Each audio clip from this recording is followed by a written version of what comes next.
Olá, meus irmãos, que bom saber que você está aqui, firme, no propósito de ler a Bíblia toda em um ano. E a leitura de hoje é 1 Reis, capítulo 7 e 8, que continuam a história da construção do templo e culmina com sua dedicação solene à presença de Deus. Vamos começar a leitura fazendo uma oração? Então fechemos os nossos olhos. Deus, queremos te conhecer mais e mais. Mesmo quando a rotina aperta, não queremos te deixar de lado. Nos ajude a lembrar que cada dia contigo vale mais que 1000 sem ti. Que a tua palavra seja nosso refúgio, nosso manual e nossa direção. Cria em nós, ó Deus, o compromisso de te buscar todos os dias, não por obrigação, mas por amor. Que o tempo contigo seja prioridade e não sobra, e que dia após dia nos apaixonemos mais e mais por ti. Em nome de Jesus, amém. 1 Reis, capítulo 7, o Palácio de Salomão. Salomão construiu o seu palácio e levou 13 anos para concluí-lo. Ele construiu a Casa do Bosque do Líbano, de 44 metros de comprimento, 22 de largura e 13,5 de altura, sobre 4 fileiras de colunas de cedro e vigas de cedro sobre as colunas. A cobertura era de cedro, abrangendo as câmaras laterais em número de 45, apoiadas em colunas, distribuídas em 3 fileiras de 15. Havia janelas em 3 fileiras, uma em frente das outras, agrupadas de 3 em 3. Todas as portas e janelas eram quadradas, ficando umas em frente das outras em 3 fileiras. Depois fez o Salão das Colunas, de 22 metros de comprimento e 13,5 de largura. Havia um pórtico de colunas diante dele e uma área coberta na frente do pórtico. Também fez a Sala do Trono, a saber, a Sala do Julgamento, onde Salomão julgava. Ela era revestida de cedro desde o chão até o teto.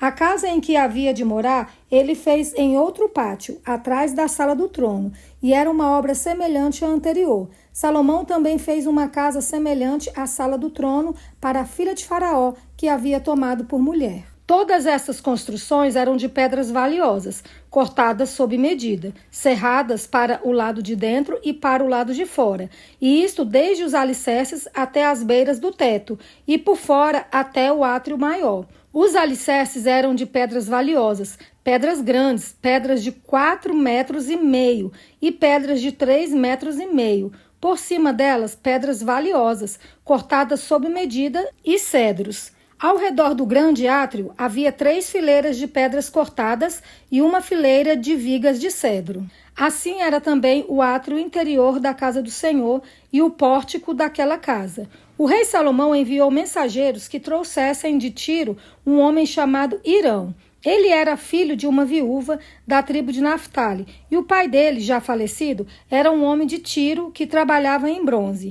Hirão era cheio de sabedoria, de entendimento e de ciência, para fazer todo tipo de trabalho em bronze. Ele se apresentou ao rei Salomão e fez toda a sua obra. As 2 colunas do templo. Hirão fundiu 2 colunas de bronze. A altura de cada uma era de 8 metros, e um fio de 5,40 metros era a medida de sua circunferência. Também fez 2 capitéis de bronze para pôr sobre o alto das colunas. A altura de cada um deles era de 2,20 metros.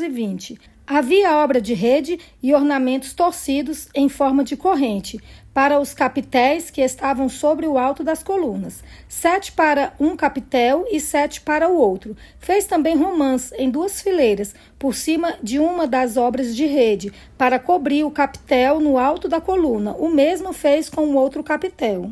Os capitéis que estavam no alto das colunas tinham o formato de lírios, como na Sala do Trono, e tinha 1,80 metro de altura. Perto do bojo, próximo à obra de rede, os capitéis que estavam no alto das 2 colunas tinham 200 romãs, dispostas em fileiras ao redor, sobre um e outro capitel. Depois, levantou as colunas no pórtico do templo. Tendo levantado a coluna da direita, deu-lhe o nome de Jaquim, e tendo levantado a coluna da esquerda, deu-lhe o nome de Boaz. No alto das colunas estava a obra na forma de lírios, e assim foi terminado o trabalho das colunas. O mar de fundição.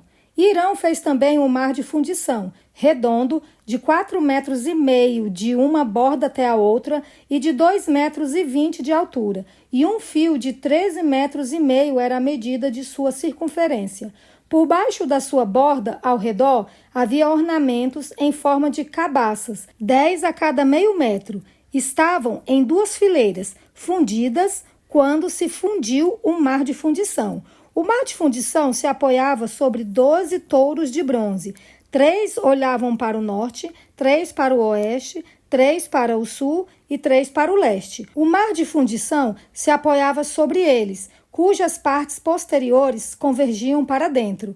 A grossura das paredes desse mar era de 4 dedos, e a sua borda, como borda de copo, era como uma flor de lírio. Nele cabiam cerca de 40.000 litros. Outros utensílios para o templo. Hirão fez também 10 suportes de bronze. Cada um media 1,80 metro de comprimento, 1,80 metro de largura e 1,30 metro de altura. Os suportes eram do seguinte modo: tinham painéis que estavam entre molduras, nos quais havia leões, bois e querubins. Nas molduras de cima e de baixo dos leões e dos bois pendiam grinaldas decorativas. Cada suporte tinha 4 rodas de bronze e eixos de bronze. Os seus 4 pés tinham apoios debaixo da pia, apoios fundidos, e ao lado de cada um havia grinaldas decorativas. A boca dos suportes estava dentro de uma guarnição que media 45 centímetros de altura. A boca era redonda como a obra de um pedestal e tinha 67 centímetros de diâmetro. Também nela havia entalhes e os seus painéis eram quadrados, não redondos. As 4 rodas estavam debaixo dos painéis e os eixos das rodas formavam uma peça com um suporte. Cada roda tinha 67 centímetros de altura. As rodas eram como as de um carro. Os seus eixos, aros, raios e cubos eram todos fundidos. Havia 4 apoios aos 4 cantos de cada suporte, que com este formavam uma peça. No alto de cada suporte havia um cilindro de 22 centímetros de altura. Também, no alto de cada suporte, os apoios e painéis formavam uma só peça com ele. Na superfície dos seus apoios e dos seus painéis, gravou querubins, leões e palmeiras, segundo o espaço de cada um, com grinaldas ao redor. Deste modo, fez os 10 suportes. Todos tinham a mesma fundição, o mesmo tamanho e o mesmo entalhe. Hirão também fez 10 pias de bronze. Em cada uma cabiam cerca de 800 litros e cada uma tinha 1,80 metro de diâmetro. Sobre cada um dos 10 suportes estava uma pia.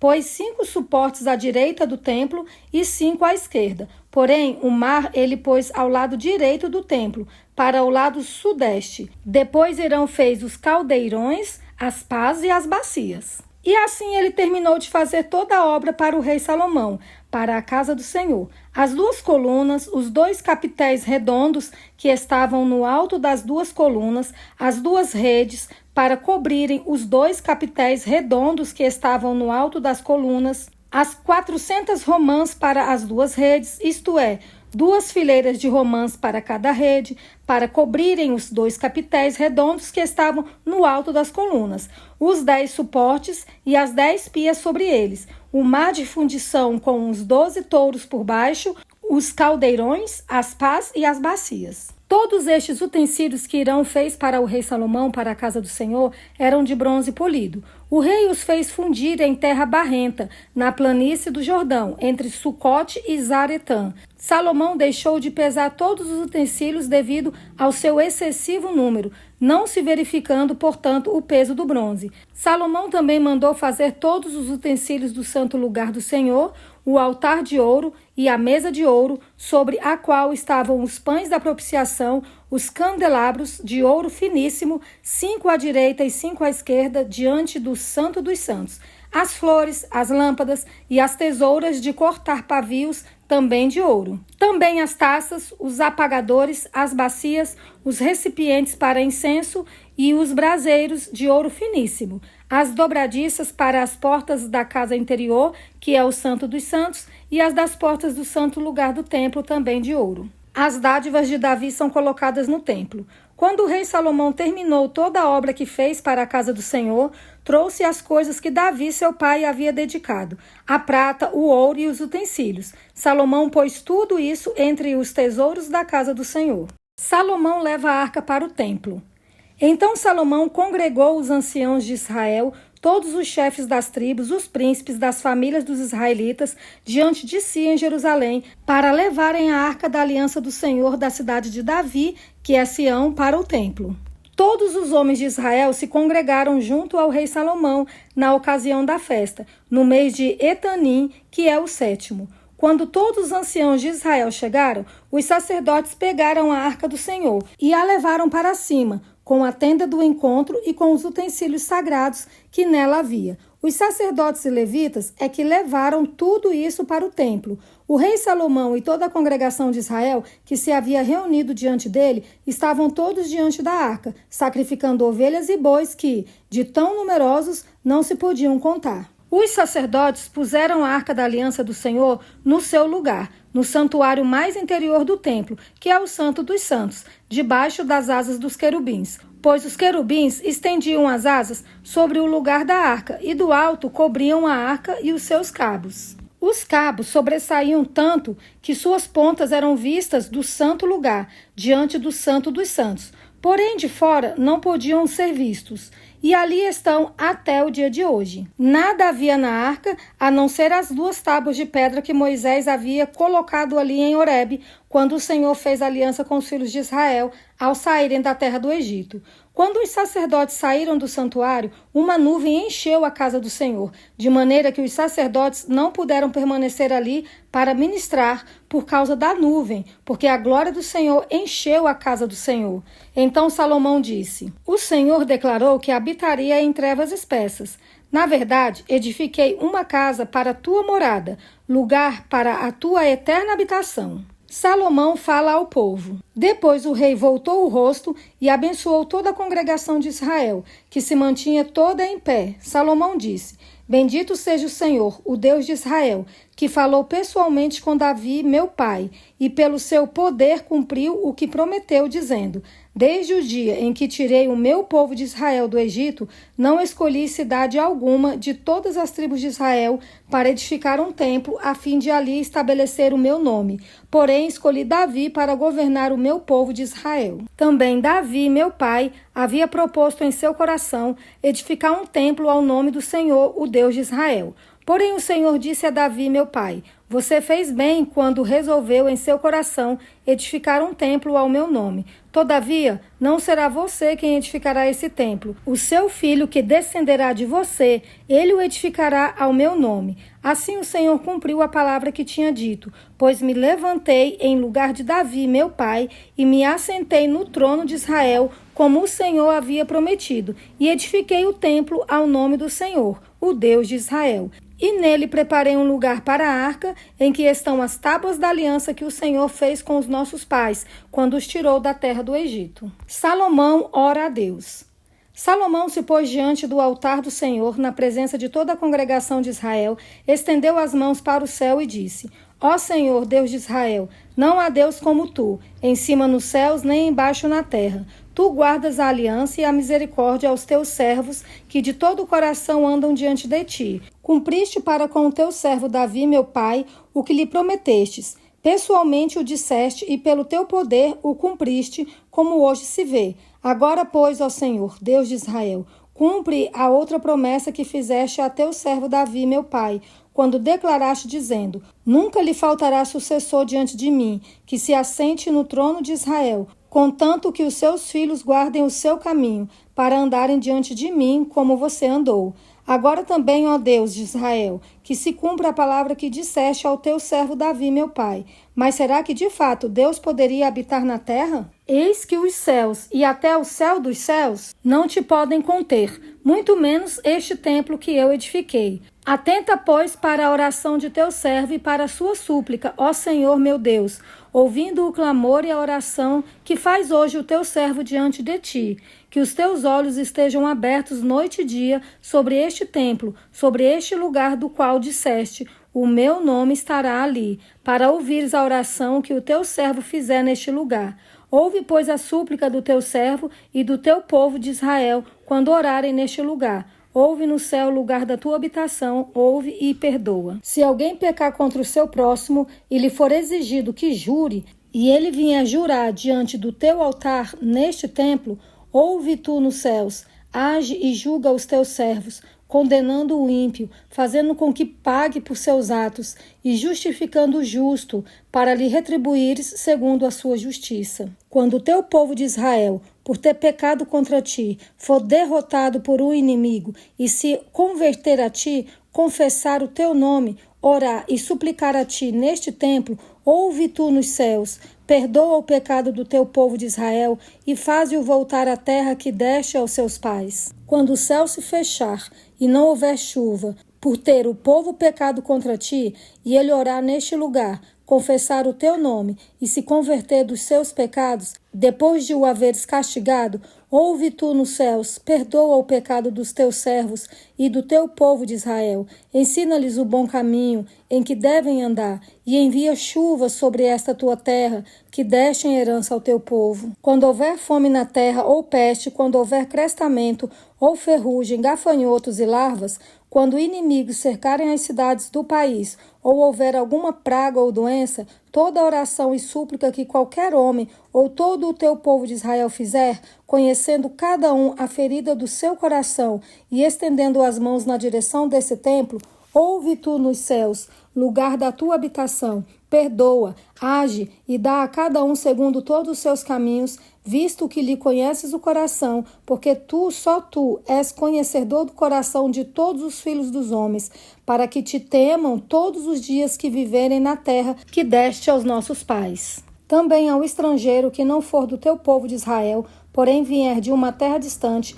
por amor do teu nome, porque ouvirão do teu grande nome e da tua mão poderosa e do teu braço estendido, e orar voltado para este templo, ouve tu nos céus, lugar da tua habitação, e faze tudo o que o estrangeiro te pedir, a fim de que todos os povos da terra conheçam o teu nome, para te temerem como o teu povo de Israel, e para saberem que este templo que eu edifiquei é chamado pelo teu nome. Quando o teu povo sair à guerra contra o seu inimigo, pelo caminho por onde os enviares, e orarem ao Senhor, voltados para essa cidade que tu escolhestes, e para este templo que edifiquei ao teu nome, ouve tu nos céus a sua oração e a sua súplica, e faze-lhe justiça. Quando pecarem contra ti, pois não há ninguém que não peque, e tu te indignares contra eles, e os entregares às mãos do inimigo, a fim de que os leve cativos à terra inimiga, longe ou perto daqui, e se na terra aonde forem levados cativos,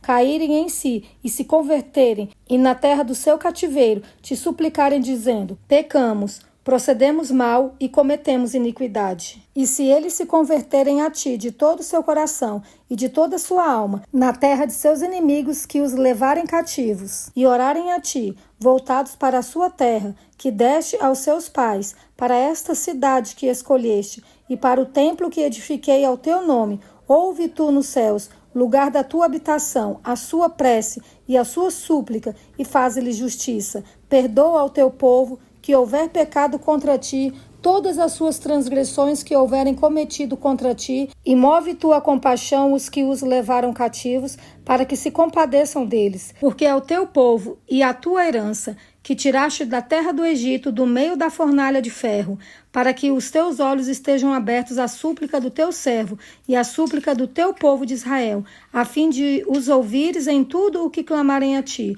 Pois tu, ó Senhor Deus, os separaste dentre todos os povos da terra para serem a tua herança, como falaste por meio do teu servo Moisés, quando tiraste do Egito os nossos pais. Salomão abençoa o povo. Quando Salomão acabou de fazer ao Senhor toda esta oração e súplica, ele se levantou de diante do altar do Senhor, onde tinha se ajoelhado com as mãos estendidas para os céus. Ele se pôs em pé e abençoou toda a congregação de Israel em alta voz, dizendo: Bendito seja o Senhor, que deu repouso ao seu povo de Israel, segundo tudo o que havia prometido. Nenhuma só palavra falhou de todas as boas promessas que fez por meio de Moisés, seu servo. Que Que o Senhor nosso Deus esteja conosco, assim como esteve com os nossos pais. Que Ele não nos deixe nem nos abandone. Que Ele faça com que o nosso coração se incline para Ele, a fim de andarmos em todos os seus caminhos e guardarmos os seus mandamentos e os seus estatutos e os seus juízos que ordenou aos nossos pais. Que estas minhas palavras com que supliquei diante do Senhor estejam presentes diante do Senhor nosso Deus de dia e de noite, para que Ele faça justiça ao seu servo e ao seu povo de Israel, segundo cada dia o exigir, para que todos os povos da terra saibam que o Senhor é Deus e que não há outro, que o coração de vocês seja fiel para com o Senhor nosso Deus, para andarem nos seus estatutos e guardarem os seus mandamentos como vocês estão fazendo hoje. A conclusão da solenidade. Então o rei e todo Israel com ele ofereceram sacrifícios ao Senhor. Salomão ofereceu em sacrifício pacífico ao Senhor 22.000 bois e 120.000 ovelhas. Assim o rei e todos os filhos de Israel consagraram a casa do Senhor. No mesmo dia, o rei consagrou o meio do átrio que estava diante da casa do Senhor, pois ali ofereceu os holocaustos e as ofertas com a gordura dos sacrifícios pacíficos. Ele fez isso porque o altar de bronze que estava diante do Senhor era muito pequeno para nele caberem os holocaustos, as ofertas de cereais e a gordura dos sacrifícios pacíficos. Nesse tempo, Salomão celebrou a festa e todo Israel com ele, uma grande congregação, desde a entrada de Amate até o rio do Egito, diante do Senhor nosso Deus. Celebraram durante 7 dias, além dos primeiros 7, a saber, 14 dias. No 8º dia desta festa, Salomão despediu o povo e eles abençoaram o rei. Então voltaram para suas tendas, alegres e de coração contente por causa de todo o bem que o Senhor tinha feito a Davi, seu servo, e a Israel, seu povo. E essa foi a leitura de hoje. Mais do que ouro ou beleza, Deus busca um povo quebrantado, que ore, se arrepende e o reconheça como único Senhor. Que Deus te abençoe ricamente e aguardo você novamente amanhã para mais uma vez lermos a Bíblia juntos.